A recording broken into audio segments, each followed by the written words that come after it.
السلام علیکم ګرانو هیوادوالو، خدای دې وکړي چې ټول روغ جوړ او خوشحاله اوسئ. امید لرم چې ژوند به مو ښه روان وي. یو نوی درس او یو نوی ویډیو ته ښه راغلاست. په دې درس کې به دا تشریح کوو چې اکسون څه دی.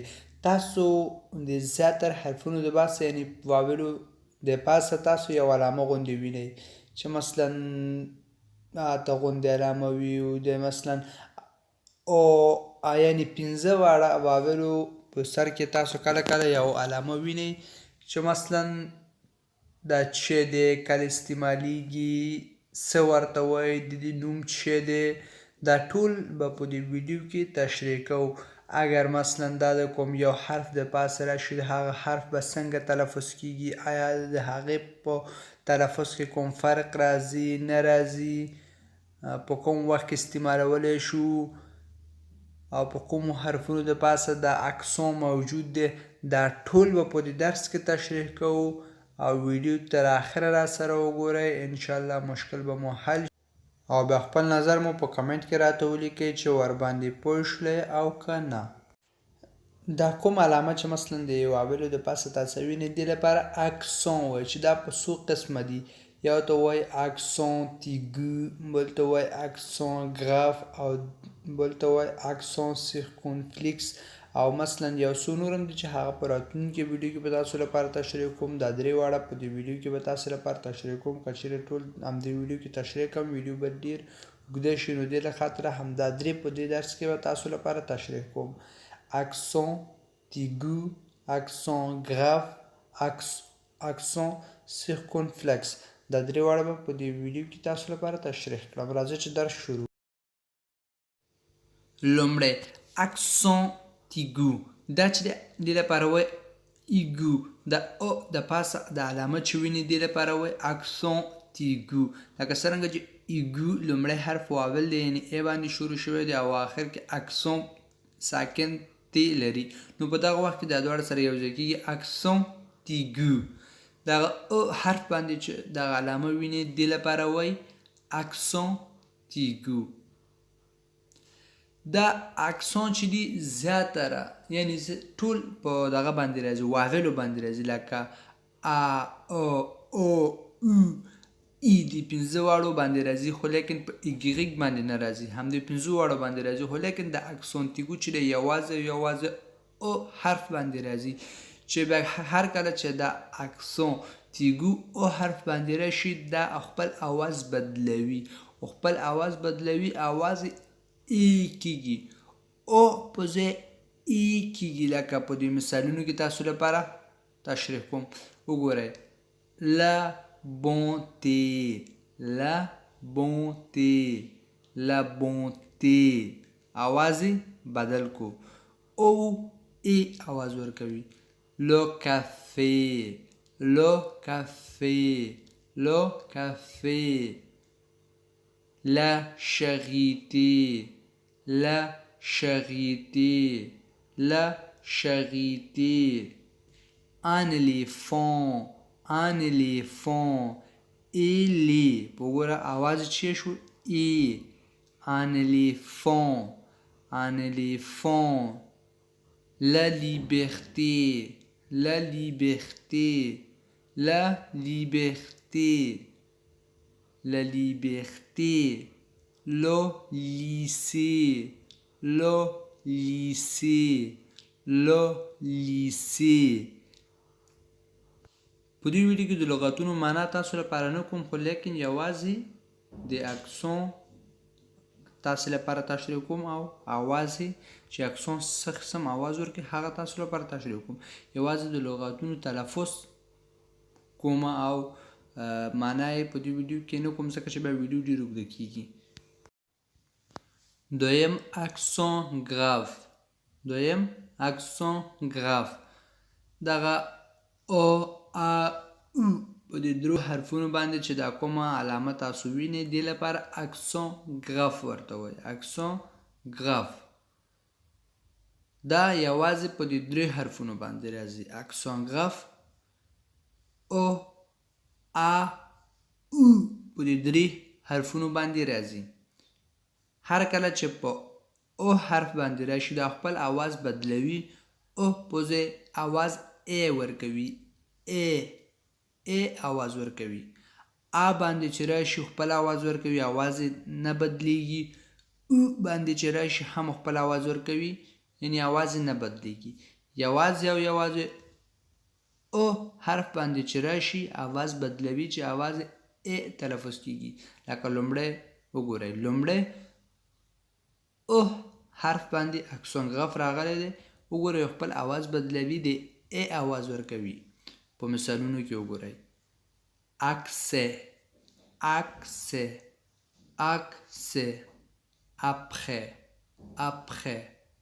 après وګورئ आवाज د ا ورکوي auprès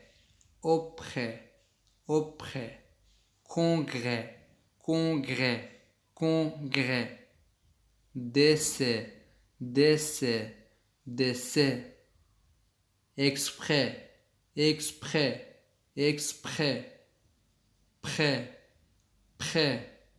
prêt procès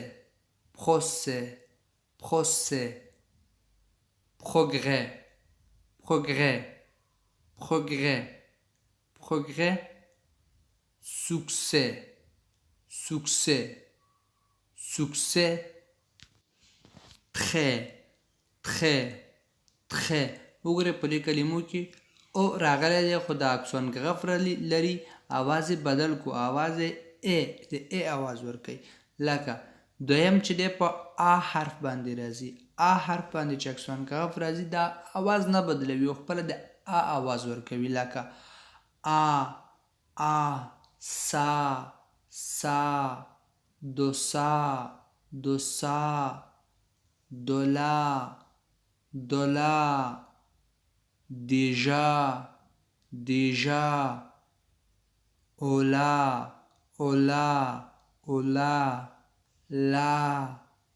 la voila وګورئ په دې کلمو کې ا راغلی دی ا د پاسه اکسون غف راغلی دی لیکن خپل आवाज نه بدلوي صحیح شو خپل आवाज نه بدلوي او خپل ا تلفظ کیږي دریم او د پاسه هم اکسون غف راغلی دی لیکن دا هم आवाज نه بدلوي خپل आवाज ورکوي لکه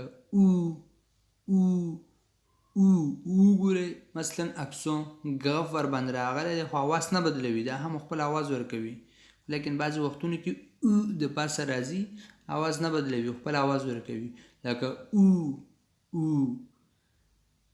ورپسې راځو دریم اکسون دې لپاره وایي اکسون سیرکونفلکس دا حرفونو د پاسه چې اته غوندې علامه وینئ دې لپاره اکسون سیرکونفلکس ورته وایي د دې نوم دی اکسون سیرکونفلکس دا په 5 واولو باندې راځي ا او ای او 5 واړه واولو باندې راځي خو لیکن ا ای او باندې چې راځي خپل आवाज نه بدلوي خپل आवाज ورکوي خپل आवाज نه بدلوي خو لیکن او حرف باندې چې راځي په دغه وخت کې د خپل आवाज بدلوي د ا आवाज ورکوي خپل आवाज بدلوي ا आवाज ورکوي راځي چې مثالونو کې وګورو لومړی د پاسه سیرکونفلکس دی صحیح شو کود خپل आवाज نه بدلوي کود دو فلوت مور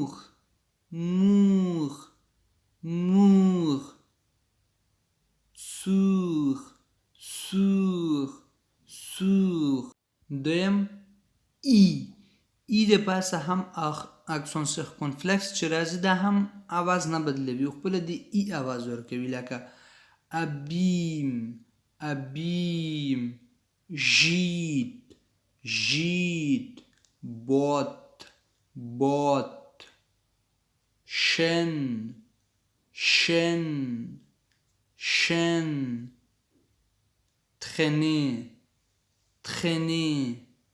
traîner traître traître traître وګورئ ای د پاسه اکسون سرکنفلکس راغلی خو خپل اواز نه بدلوي مخکې چې څنګه د ای اواز و هماغسې اواز ورکوي صحیح شو ورپسې دریم او او هم اکسون سرکنفلکس لري ولیکن دا هم خپل اواز نه بدلوي لکه کوت کوت کوت اومون اومون اومون ایکون ایکون ایکون په دې مثالونو کې وګورئ او راغلی دی خو اکسون سرکنفلکس هم ورباندې دی لیکن خپل اواز نه بدلوي په ویلو کې هیڅ فرق نه کوي خو لیکن لیکلو کې فرق دا کوي چې مثلا او د پاسه اکسون سرکنفلکس راغلی دی خو لیکن اواز نه بدلوي څلورم ورپسې او کار حرف چې دی دا کله چې په دې اکسون سرکنفلکس راشي نو خپل اواز بدلوي او په ځای ای اواز ورکوي لکه فت فت فت او راغلی ورباندې اکسون سرکنفلکس راغلی په ځای د دې چې فوت تلفظ شي دا فت تلفظ کیږي ځکه چې او د پاسه اکسون سرکنفلکس راغلی او دا ای اواز ورکوي فت trêve trêve trêve وګورئ او راغلی ورباندې اکسون سرکنفلکس راغلی دی نو په دغه وخت کې خپل اواز ای اواز ورکوي خپل اواز بدلوي پنځم ا هم کله چې ا باندې اکسون سرکنفلکس راشي نو خپل اواز نه بدلوي او خپل اواز ورکوي پت پت شاتو شاتو گراس گراس گراس ا د پاسه سرکنفلکس راغلی دی خو خپل اواز نه بدلوي څنګه چې ا خپل اواز ورکوي همداسې په دغه وخت کې هم اواز ورکوي نو سرکنفلکس اواز نه بدلوي لیکلو کې فرق کوي هر کله چې لیکي دې ته به ډېر پام وي چې د پاسه ا د پاسه اکسون سرکنفلکس راځي ولیکن په تلفظ کې فرق نه کوي دا زموږ درس امید لرم چې ورباندې پوه شوي یاستئ که چیرې کوم مشکل لرئ په کومه کلمه پوه شوي ناستئ نو خپل نظر مو په کمنټ کې راته ولیکئ تر راتلونکي ویډیو پورې په مخامخه ښه وخت او ښه ژوند ولرئ